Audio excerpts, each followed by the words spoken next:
Hello, and welcome to a nice Automation Studio walkthrough. Today, I'll be taking us through our soccer training automation. For starters, we're going to create a couple variables. So, let's get right into that. We're going to need 3 text variables. So, you just click on Simple Variable. Text will be the first option. And this will be, we'll call this one clipboard_text. The next one we'll have will be Excel file path. And the last one will be temporary_text. Now that we have those 3, we're going to move on to the next. We need 2 different types of row variables. For these, you go into Complex, click General, and then select Row. This one we'll just call Row. And this one we'll call Row Formats. Almost done. Just 3 more. These are going to be list variables. So, click on List. And this one will be List of Text.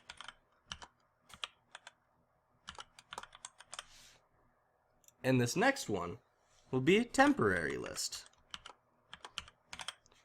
Now that we have those, we need to go back in and create one more. But this one's a complex variable, and this one will be a row. And this we're going to call List of Rows. And now that we have all our variables complete, we can get started with our automation.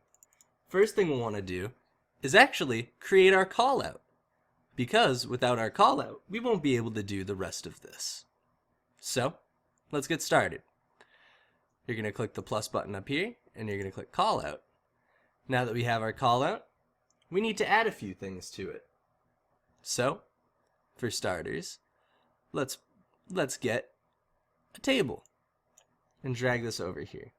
We're going to want 3 rows in 1 column, and we'll drag this just to fit it for now. In the start, we're going to have a label right up here. And now if you go over to the content, you can change it. And what we'll want to do is we're going to want to type in, would you like to copy this data to Excel? Now I'm going to come in here and I'm going to go into the typography and I'm going to change it just because I don't like the gray. This is a personal preference. You don't have to do this, but if you want, that's how you do it. Now it's in black. Next, we're going to want 2 buttons. Button number 1 and button number 2. In button number 1, we're going to have this say, yes, put into Excel. In button number 2, we're going to have it say, no, keep researching. Perfect. Now, we're going to want to make sure that each of these buttons does something. When you click on yes, go down to the bottom and click Control Actions.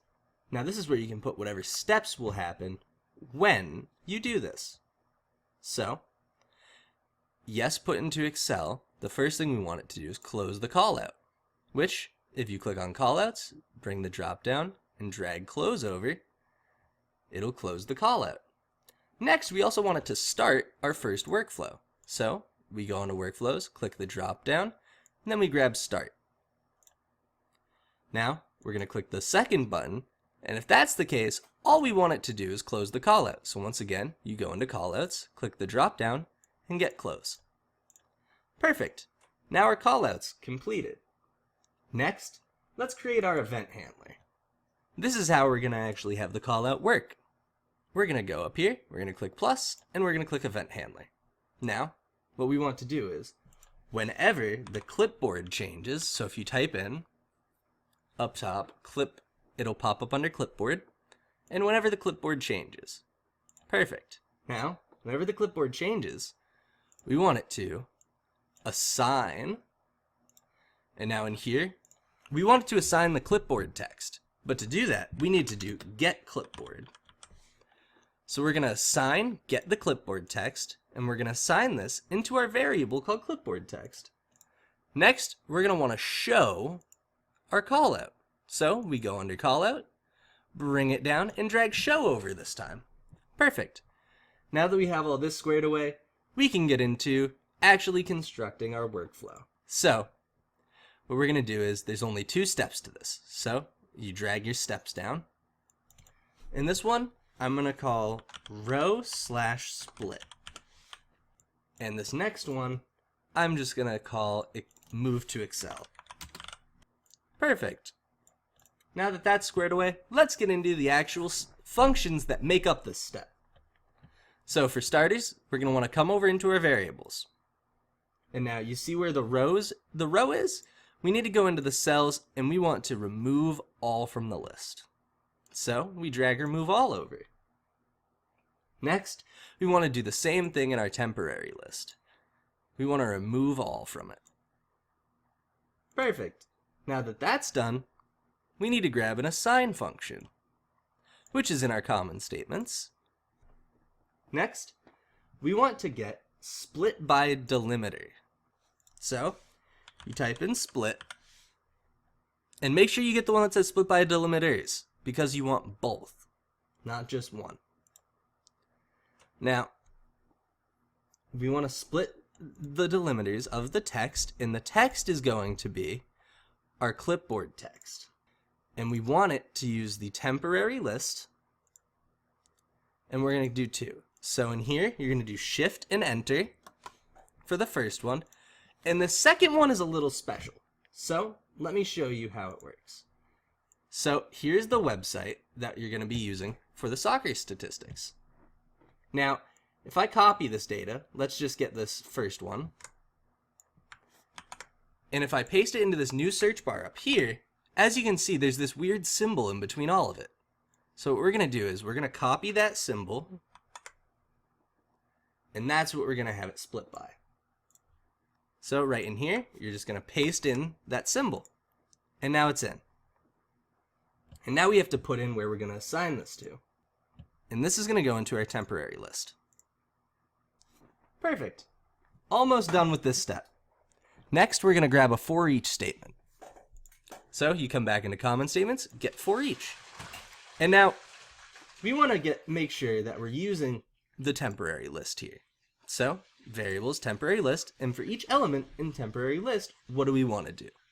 Well, for starters, we want to go into our variables and into our row formats. And now what we want to do is we want to add an element at the end of the list. And in here, you're going to type in string. Next, we need to go into our regular rows and go into the cells, and we want to add an element at the end of the list. But make sure it's inside. If it goes down here, it won't work the same. You have to make sure it's inside the for each statement. And now the value you want to add here is the element list item right here. So just click on that. And now our first step is complete, and we can move on to our second step, which is actually inputting this into Excel. So we move over to our second step, and what we want to do here is we want to do append rows.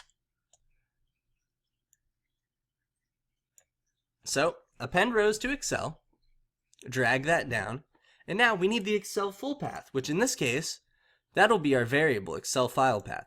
However, if you remember, that's currently empty. So we need to go do that. If you go in and create an Excel file, and then save it somewhere you know, you'll be able to get that file path. I'll demonstrate with one I've already created. So if we go in, and let's say I use this folder. So this is where I've already stored it, and we'll use the one that says soccer stats. Now, once I click on it, as you can see, there's a copy path option up here. So you want to click on that. Now that should copy over the path of this specific Excel file for you. Now, you go into your Excel file path, edit it, and paste that in as the initial value.